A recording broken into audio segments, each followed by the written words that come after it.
Looks like it is 1 o'clock, 1 minute past, so I'd like to go ahead and call our meeting to order for the May 19th meeting for the City of Erie Land Bank. And to do that, I would start off by seeking a motion to approve the consent agenda and the minutes from our April 21st meeting. Chris, just for a procedural change, if you notice on the agenda, citizens' comments is first before the approval of the agenda as a recommendation of order, Robert's Rules of Order as far as operational efficiency. Okay. You changed it up on me. Yeah. All right. And it's just to go back to the municipal law symposium put on by Knox, that citizen comment should be held before the approval of the agenda in case there's any modifications to the agenda based upon citizens' comments. Very good. Well, then we will start there. We will kick off the meeting with citizens' comments. Do we have any citizens who wish to speak? Come on up, sir.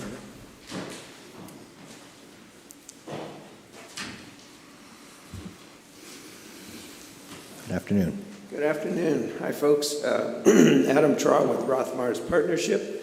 I'm here speaking on behalf of a party interested in one of the land bank properties, and I do have a small handout here.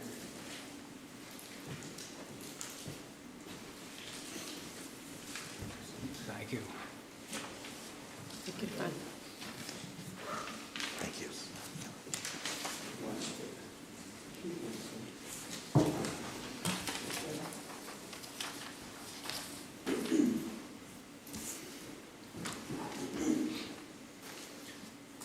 Thank you. This parcel is a former triple lot that was combined into one. It's on 221 Locust Street, and it's actually in the backyard of the interested parties that would like to develop it. So it's a vacant lot.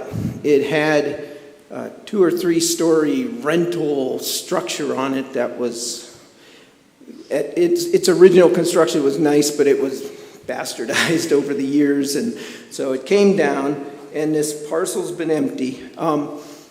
The interested parties, Collins Builders, they're builders. They build houses. So, if they get the go-ahead, there's going to be a couple single-family houses that they'd like to put on the property. So right now it's 120 feet. They'll divide it into 2 60-foot wide properties.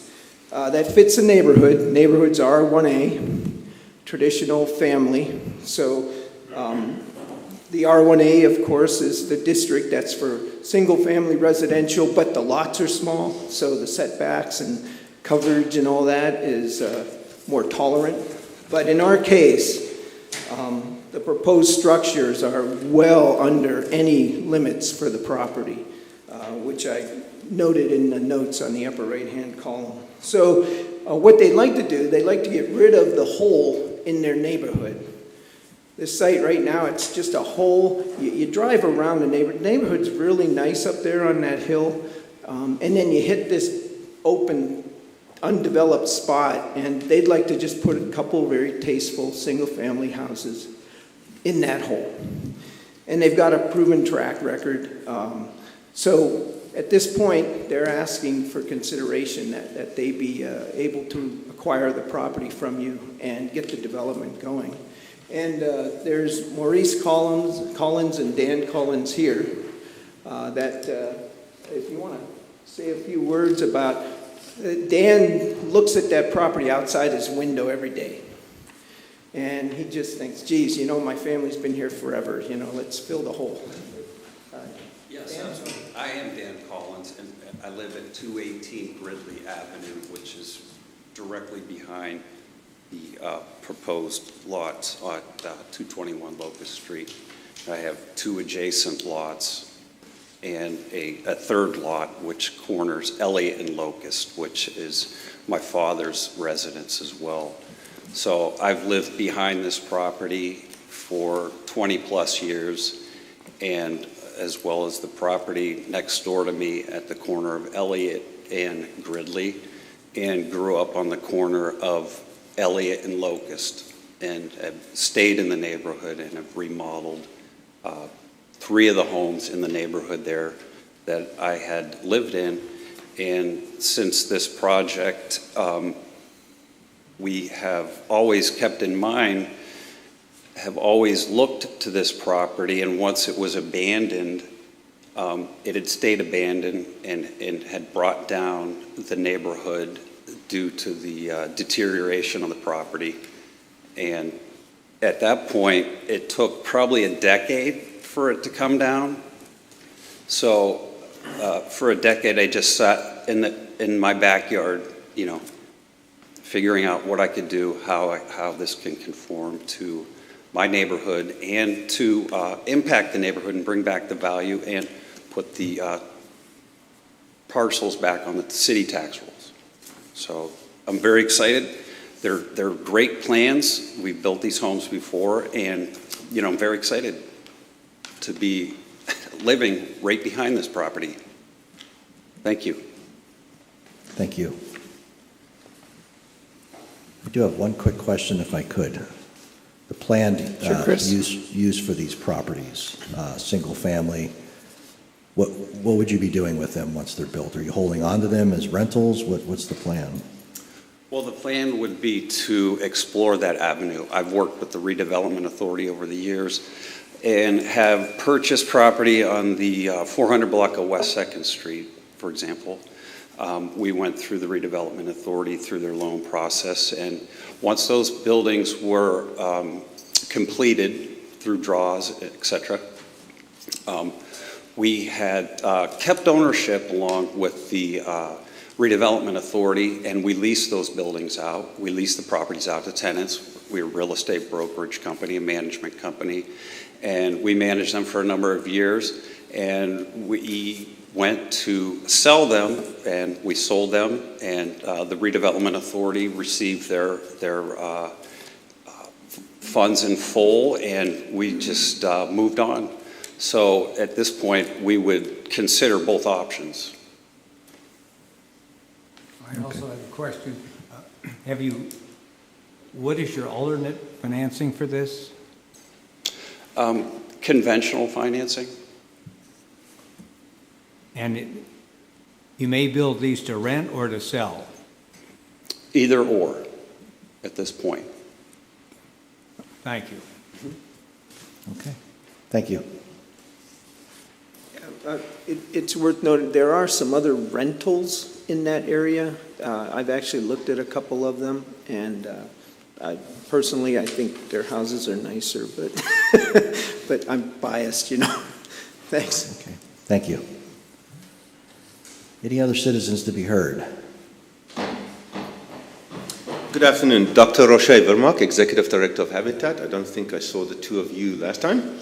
Habitat has built 77 homes, 73 on the east side. There's a reason we don't build on the west side. That's not where our clients live. Our clients are on the east side of Erie. Our goal is to redevelop properties that were empty and vacant, and once LERTA expires, it becomes part of the tax base for the city and the county. In the last 5 years, $357,000 of vacant lots have become properties that have generated taxable income. Some questions that I hear that came from the team is, what are we going to do? We don't rent, we sell. So we sell the house at 0% interest over 25 years. The principal stays the exact same amount. The amount they pay is the same over 25 years. Families start to build equity from day one. They have been renters their entire life. They've never accrued generational wealth. And that is the goal of Habitat, for families who are low to moderate income to live the American dream, and 25 years later when the house is paid off, it is theirs. After 10 years when LERTA expires, the city receives its tax payment. We have the exact same plan as the Collinses, and that would be to split the property in two and to build 2 family homes. We don't know what the families are like at this point. We approve 5 families tonight to enter our program. They start their 300 hours of equity where they have to show up at the build site, have to work 150 themselves. Their friends and family can do 150. And so every family has a skin in the game. They have put sweat equity into their own house. The question came up about delinquencies. I'm working with Jean. We work with a subset of the population that don't plan ahead for 25 years to own a house. And that's just the reality. And we do everything in our power. We've had one house that the city has taken back because the family divorced and moved out of state and nobody could get hold of them. And that property came back to the city. We've had 2 deed in lieu over the 36 years. And I'm working with Jean on 4 people who are significantly behind to have a plan of action. And if those become deed in lieu of foreclosure, we fix the house up at our own cost. We turn around and sell it to another Habitat family. Again, 25 years, no interest. What has Habitat done? 36 years, we have built 72. We're building 3 houses right now in the city of Erie. So it means 2 houses a year for the past 36 years. And that's 72 properties that have just been vacant and nobody would have occupied it. And we, as I said, no plan to rent it out. We sell it that families can immediately start accruing their generational wealth to pass on to their children. Okay. Questions? And time frame for us would be, if we were lucky enough to receive the property, we would start build in October. It would go through the winter. We would do the first house and then start to break on the foundation of the second house, and in early 2026 complete the second house. So by May, June next year, both houses would be complete. Okay, thank you. Any other citizens' comments? Any other citizens' comments? Do we have anyone online? I don't believe so. Okay.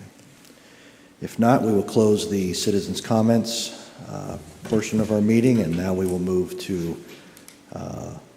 approve our consent agenda and the minutes from our April 21st meeting. If I could get a motion. So moved. Second? All in favor? Aye. Thank you for that. It takes us to our finance report. April? Thank you. In your packet, first you have the profit and loss. It was showing at the end of April a profit of about $45,000 net income. We are currently waiting on requests that we have into the Erie County Land Bank for March and April that totals about $87,000. So that should be coming hopefully after their board meeting next week. You also have the balance sheet in your packet that was showing at the end of April in our checking account a little over $91,000. And then total liabilities and equity and assets, so it was the $196,581.81. Then I have the check detail and the budget versus actual. That is showing that we are at about 31% of our annual expenditure for the year.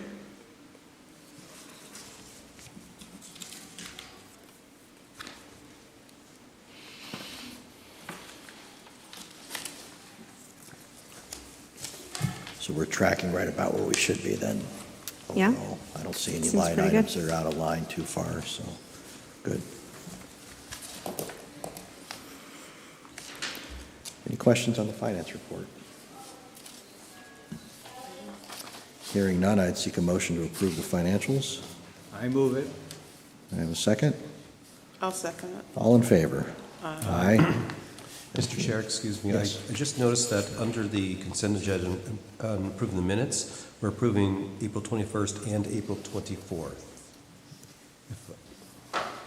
Is that correct? That is correct, and I apologize, I meant to mention that, yes, April 24th was left off the agenda, so if there could be an amended motion to approve the April 24th special meeting minutes.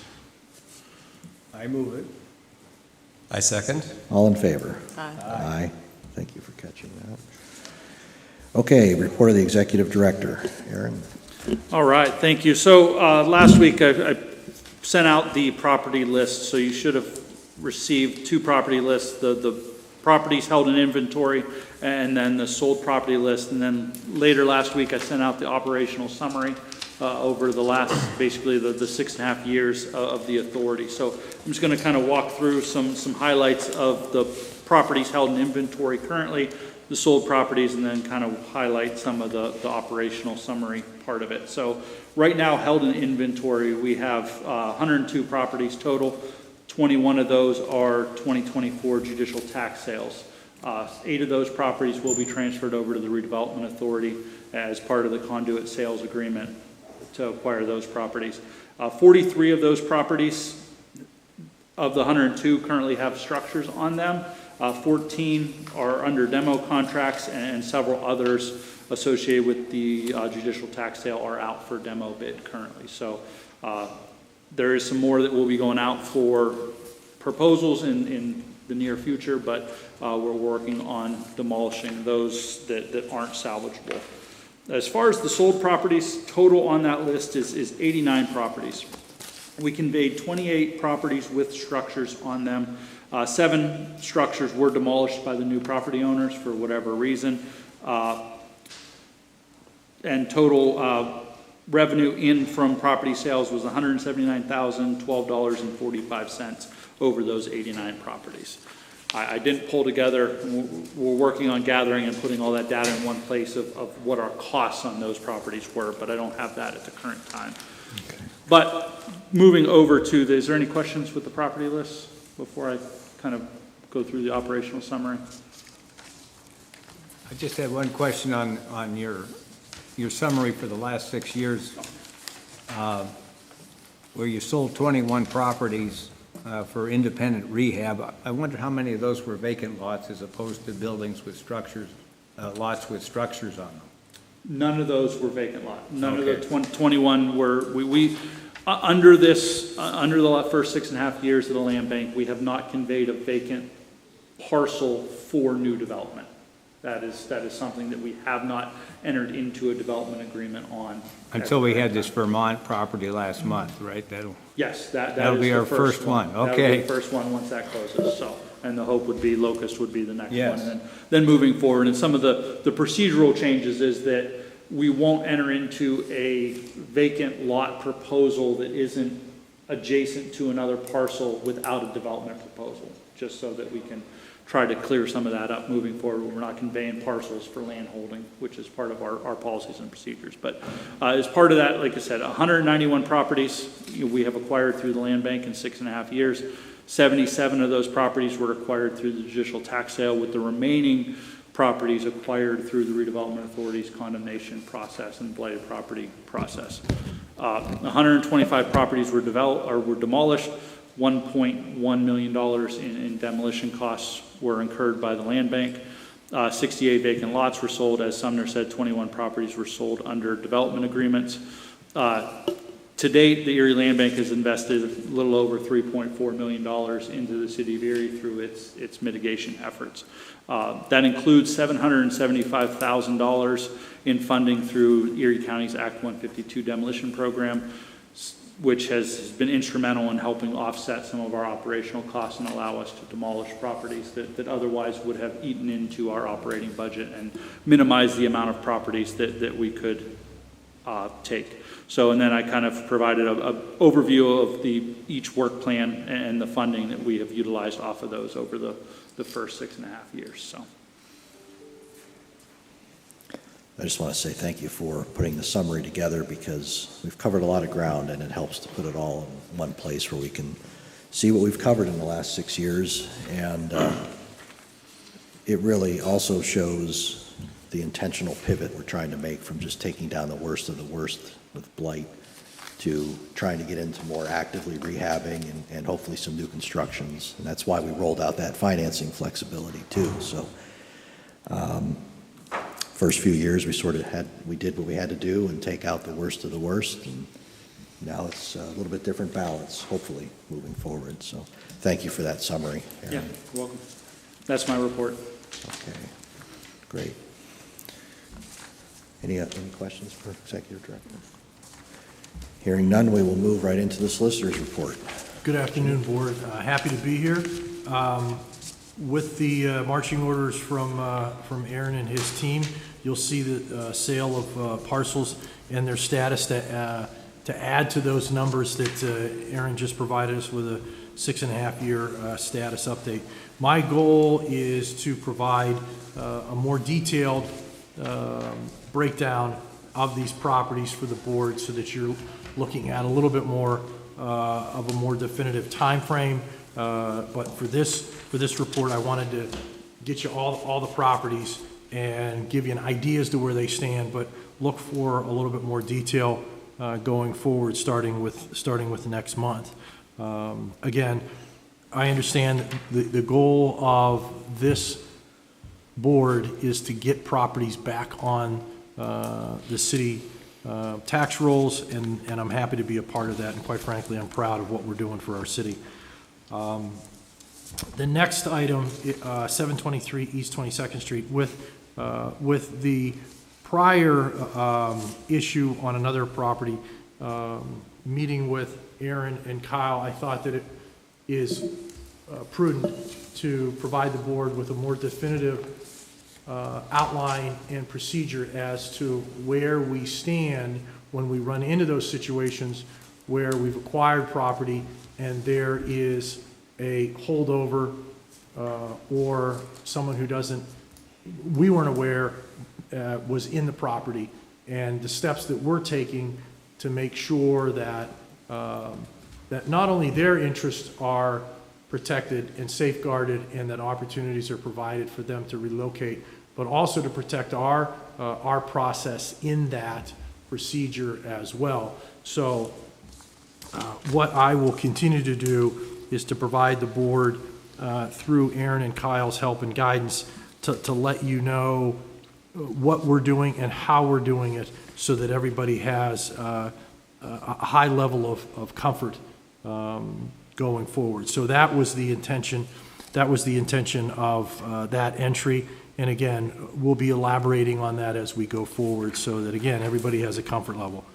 The quiet title actions, these have all been, for the most part, very successful. And quite frankly, probably 4 of the 5 are going to be coming off. The only one that we're circling back on further confirmation of service would be the number 2, which is 1316 Buffalo Road. But the rest of these are successful in that we will have a final order making sure that title is clear so that, again, these properties can now transfer from the Erie Land Bank out and be available for the market. As always, it's important to be able to provide the board with our success stories, and these will be taken off as well, but there are 2 projects that we have been able to successfully provide a certificate of completion and remove any and all, not necessarily liens or encumbrances, but notations within the title so that free and clear title is again obtained to the property owners based upon their completion of the rehabilitation project. And I also think that it's important, and I've said it before, it's important for us and especially the board to know the system in place works. If you fight it, it makes it more difficult for everybody. But these are, again, 2 new projects where the owners and the developers were working with Aaron and his crew for a success. So that, again, it's important that I feel for all of us to understand that the procedures and process work. And I'm happy to be a part of that. With that, if you have any questions, I'm open for any questions or concerns. Of the 21 properties that have been under development agreements, have any of those fallen back to the land bank? Were all of them completed? I know that. No, one we acquired through the judicial tax sale in December. It was sold in 2020 under a development. But 20 out of 21 haven't come back. They haven't come back. There's several that are still under development. they've taken a lot longer than were originally anticipated, and a lot of that is the reason behind the amendments to the policies and procedures to allow us a few enforcement mechanisms on the land bank side, but they're still, But they're still there. And that's a they're good working on it, record. so. I mean, all of these rehabs are uncertain as to what people are going to run into, and you've had a good result with it so far. So far, Yeah. thank you. It's encouraging. It's a great point. It's encouraging. So they now know that there's some teeth and there's activity and there's people watching to hold them to task. So we're getting great results. Very good. Any other questions for our solicitor? Thank you, Gene. Thank you. Okay, Aaron, let's go ahead and move on to unfinished business and new business. All right. Knock out the first one. All right, so the first is a Habitat for Humanity request. It was on the agenda last month, kind of brought it to the board's attention to give you some time to think about it. So Habitat is seeking some assistance and support for demolition of a property they own at 2414 Linwood Avenue. It's a property they acquired in 2018. The house has been in disrepair and vacant since that time, and Habitat needs some assistance with demolition so that then they can prepare that property for development of another structure. It is a slab-on-grade construction in poor condition.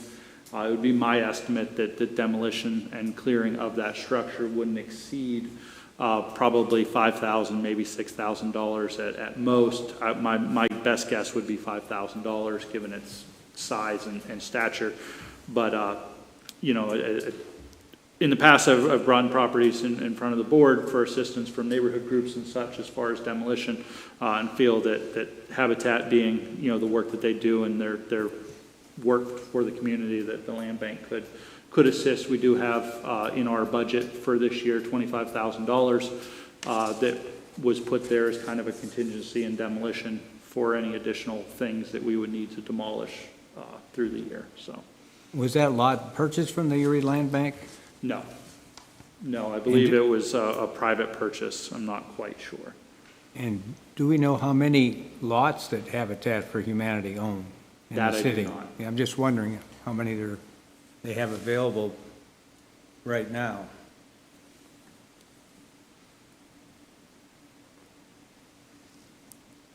It looks like we haven't touched that demo line item yet.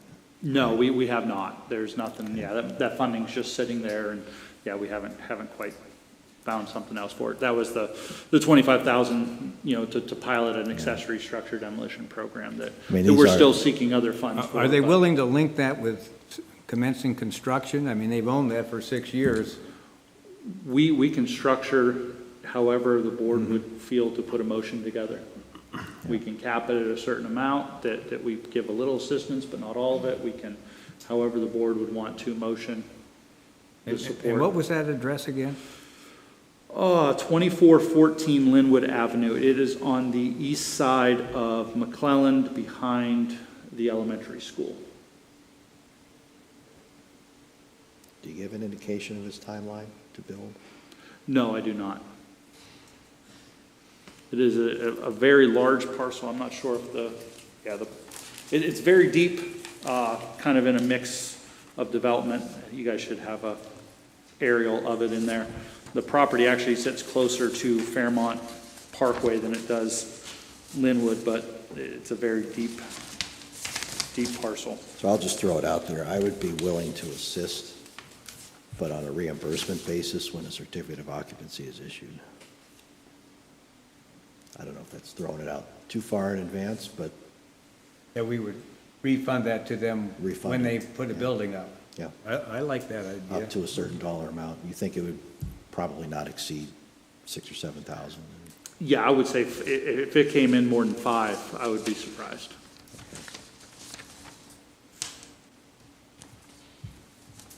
Yeah, I like putting a condition on it, Yeah. because I'm curious how many lots they have. I mean, they're in here bidding on 2, and this one has been sitting looks to be a nice lot there for a considerable period of time. So I would say assistance of up to $5,000 to be on a reimbursement basis upon issuance of a certificate of occupancy. I'll second that. All in favor? Aye. You good? Any questions? Okay. Sounds good. Okay. Thank you, Aaron. Thank you.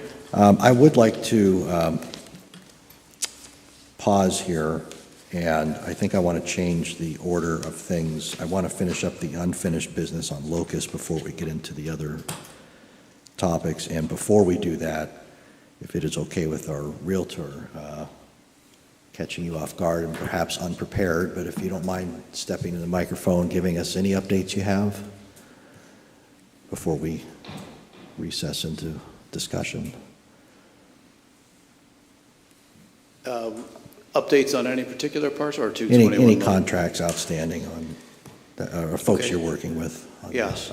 let's see here. I know that 320 Plum Street has 2 offers on it. One of them's being looked at very closely, another just came in this morning, so it's fresh. There's been a good deal of activity on it. I want to also state that one of my agents, John Easter, is actually working on that listing, so I'm sharing with you my knowledge of it, but I'm not directly working on it. 221 Locust, of course, is very popular. We have things to go over with that. What else is out there currently? Cameron is forthcoming. I think Wednesday is a planned event at the house. So John is preparing for that. We're pretty much ready to go on that. It's exciting. I think that's it for inventory right now, though. East Avenue, 2712 East Avenue has been agreed to and moving forward. So we're shepherding these things along in the settlement process, making sure they're moving along.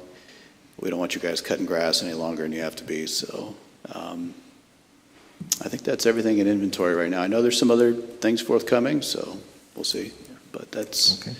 I have And then 17th, I'm sorry, one more just dawned on me. 1737 West 6th Street, that has been fully executed. It is also moving towards settlement. I don't know exactly when that will occur, but everything is in place and We advancing. actually have a sales agreement and it's signed. We have a sales agreement in place on that and earnest money being held.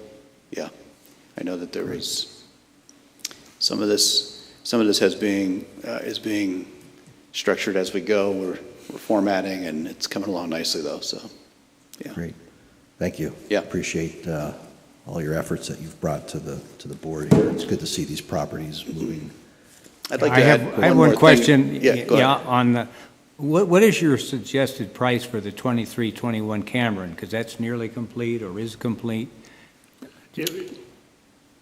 You want, I can speak. Yeah. John had conducted the CMA on that, and if I recall, the recommended list price was $174.9 to $179.9. yeah, I think his recommendation was to list it at 179.9. And where Okay. would that put us relative to our investment in it? I'm finalizing those numbers, and I hope Okay. that to the board tomorrow. But that sounds like a pretty healthy number. I mean, I'm more concerned about the halo effect on the whole neighborhood there. So the higher the better, the same as what we're hoping to see at 6th and Vermont, where it's going to encourage investment in the city, and we've got that opportunity up there in Cameron, and 175 sounds like, Yeah. you're not erring on the low side. I think it's competitively priced at that. It's not necessarily speculatively priced. There's a little bit of speculation in all pricing, but it's a justified price. A lot of work's been done there. Comparables support that. So Yeah. I would like to editorialize for a moment here, though, on something that was mentioned before. Your guys' decision to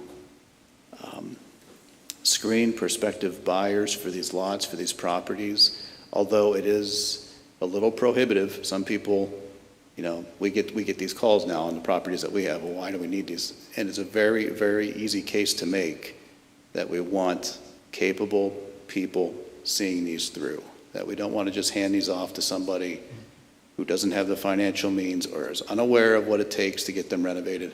So I applaud the board for the decision that you've made to structure it that way. It's going to serve you well in the future, and it's easier to have that conversation on the front end. proposals that come together are done in full disclosure of expectations. It's a good policy, and I just want to let you know that. So, Thank you. Thank you for the updates. At this point, then, if we don't have any other questions, I think it would be good for us to pause, go into executive session, and review the multiple bids we have.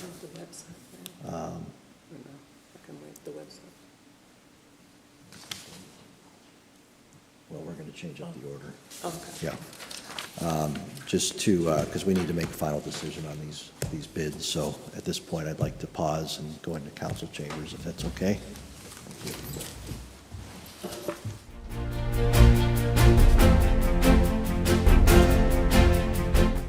Jump back into the agenda where we left off. I appreciate everybody's patience with this. It's a good problem to have. We have multiple bids on a property, and we just want to make sure that we're being as fair as possible. I also appreciate the legal guidance, making sure we're doing this properly. We've had a lot of interest on this site, and I want everybody to understand who has shown interest. First of all, again, I thank them for their patience. We are looking at this as a body. We are looking at this through the lens of maximizing development in the city, period. That's what we're trying to do. And so if we think that we can perhaps get an extra house or two built by structuring things differently, that's sort of the obligation we have. And so out of our conversations, what I would like to seek is a motion to subdivide the lot at 221 Locust Street into two 60-foot lots, and to publicly relist that, and to also encourage those who've put a bid in to come back to us with a firm timeline, firm commitment, but to publicly reopen that property up for contract As two individual lots. as two individual 60-foot lots. I'll move it. And I'll be pleased to second. All in favor? Aye. Aye. None opposed? Motion carries. And I definitely, again, I look forward to working with those who've already put in a proposal. If they want to tweak that proposal, come back to us. First of all, if it's acceptable to them, come back to us with a firm timeline. If it's not, we also need to publicly list it this way and give other folks an opportunity if they want to step forward. So hopefully we're able to get more than one home built there. And thank you for your patience on this. So at this point, I'd like to jump back into our regular agenda, and I think we need to discuss our website update, right, Aaron? Yes, so as I discussed last month, I wanted to make some changes to the Land Bank's website, reached out to WorkBot, who hosts our website and who initially did the design and implementation of the website back in 2017. And going through that, there's a lot more that kind of needs to be done to make it work efficiently and also to bring it up. I mean, 2017 to 2025, that's a wide range when it comes to, you know, technology and websites. So there's some new advances and things. So WorkBot put together a proposal to really go through the entire website and bring it up to this day and age. And so in front of the board is a proposal for WorkBot to revise the website at $8,550 and basically work through that process. So that's there for the board's consideration.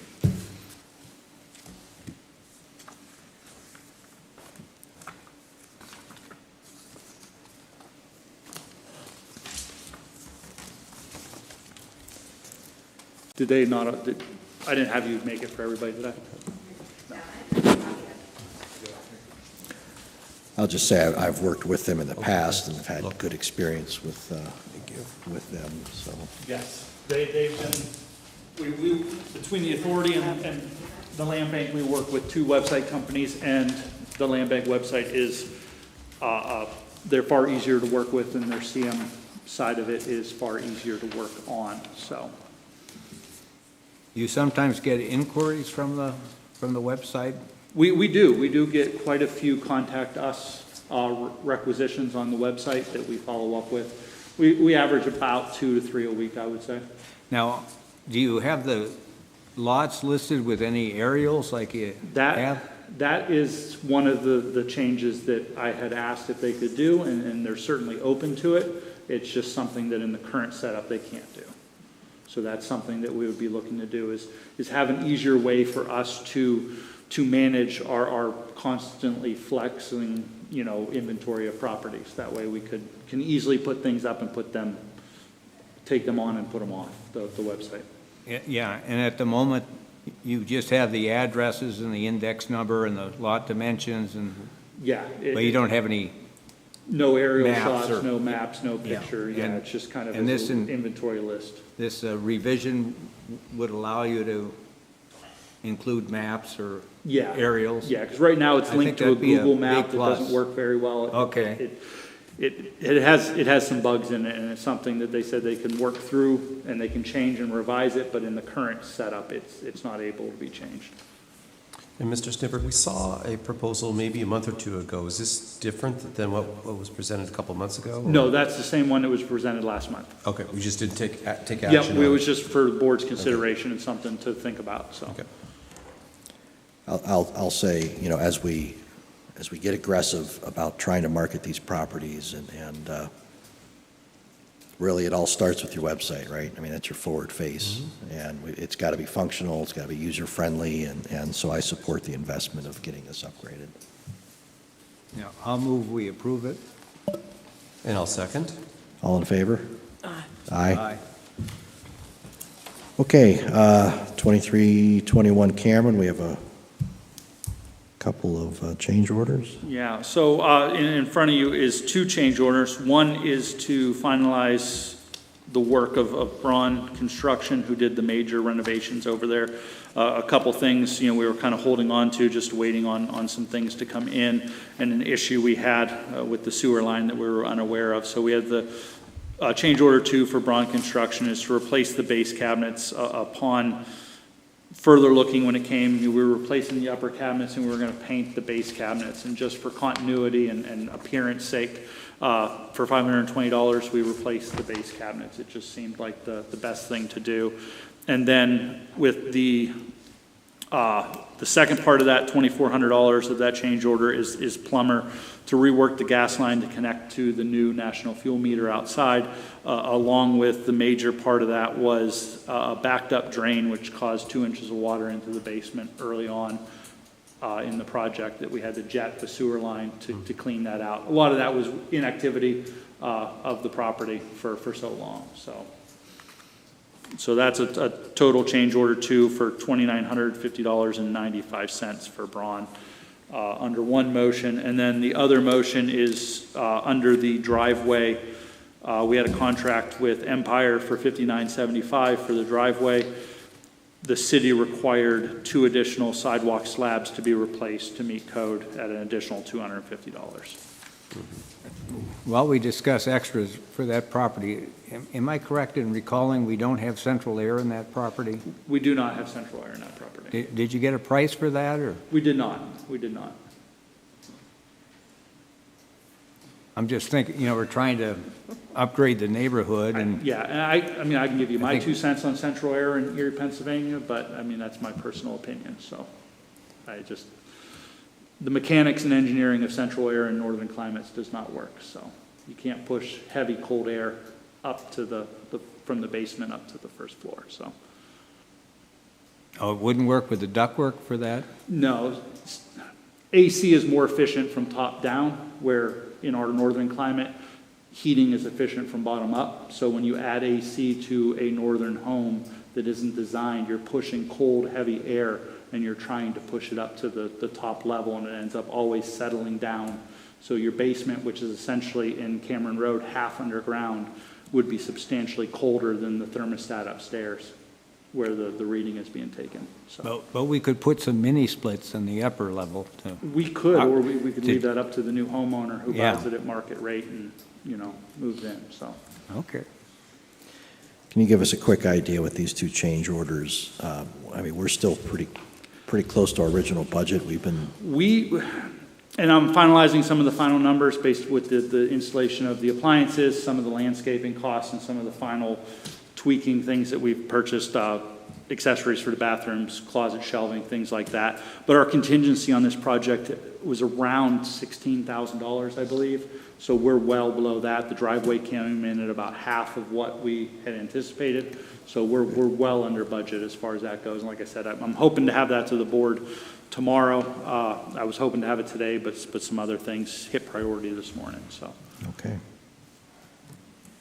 All right, then, if there, And just going ahead to when we're trying to market that property, I'm thinking we should approach some of the local lenders about providing financing on that, at a good rate. I would think they'd want to be associated with reinvestment in the city of Erie. Well, we kind of have the agreement with Erie Bank in their first front door program that they have, so, I'm it not extends to familiar. all banks, yeah. But, yeah. yeah. What is that for? Well, that would be for a first-time buyer. They have some kind of a discount. I'm not familiar with that. They have some programs that they kind of, work with home buyers on, but we also work with Marquette's our bank, so we can reach out to them as well. I just think, one or more of the local lenders would want to be seen as a partner with what we're trying to do here. We're trying to do the same thing with the school district. We get a lot of support from United Way. You go to Cathedral Prep, you can, they're a nice athletic facility. They have all kinds of banners up from sponsors. They have to do it from necessity, but we also in the city are getting a lot of support, and I'm trying to get banners put up at our facilities to show our children that, Erie Insurance, the hospitals, everybody is pushing for the public schools as well. And, for this to be public-private, that aspect of it, I'd like to push. So I'd like to have some lender associated with that, because if they say, if the going rate's 6 and they say, okay, we'll write that at 5, we might be able to get a bigger price for it. Doesn't make that much difference to the land bank, but you have a neighborhood up there with a couple hundred homes, and everybody's going to point to that and say, gee, that sold for X. So that halo effect, it would enhance the halo effect if we had a lender that would help with a little bit better rate so we could get a little bit better price. Yeah, I can reach out to a couple of them. and see Yeah, what we maybe can work extend on. the invitation to the open house to Yeah. our local bank presidents. Any other questions or comments on the change orders? Hearing none, I would ask for a motion to approve. I move we approve. All in favor? Oh, I'm sorry. I'll second. All in favor? Aye. None opposed? Takes us to our last item, 320 Plum Street, developer proposals. And Yeah, I would just kind of ask the board to suspend this Yeah. agenda item to allow some additional time. The one proposal just came in right before the meeting, so I haven't even had a chance to review it. And the other proposal I'm working through with code enforcement and lender registration to clear up a couple things that we found through our due diligence period. So I just ask to suspend that motion item at the current time. Okay. Any other business? The only thing I have is to remind everybody about Wednesday. I hope everybody can make it. I think Mr. Scalise is unavailable, unfortunately, but hopefully everybody else is, and everybody else we've invited. Cynthia has done a tremendous job trying to get everything organized and prepared, and I think the house is well on its way to put on a good show for us on Wednesday. So Terrific. That's Wednesday at noon? Wednesday at noon. I can make it. Oh, all right, awesome. It's on my dance card, yeah. Okay, and Since it has a party, I'm coming. so in closing, again, I just want to stress, first of all, I want to thank those who put bids in on properties. I want to thank them for their patience. It's a public process, so it takes a little bit longer, but we have to make sure that we're transparent and fair to all bidders, and also while we're trying to maximize development in the city. So we will get there. It's a nice problem to have multiple bids on one property. But please be patient with us as we work through this, and next month we will see some progress on that as we subdivide it and then look for that input. So With that, any other comments from the panel? Just one more thought on our idea of splitting it, because, we just discussed that at length for the first time this afternoon.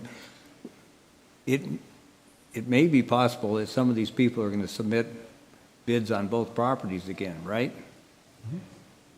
Yep. So Could we'll be. just have to parse through that next month. Could be. Okay. Hearing no other comments, our meeting is adjourned. Thank you.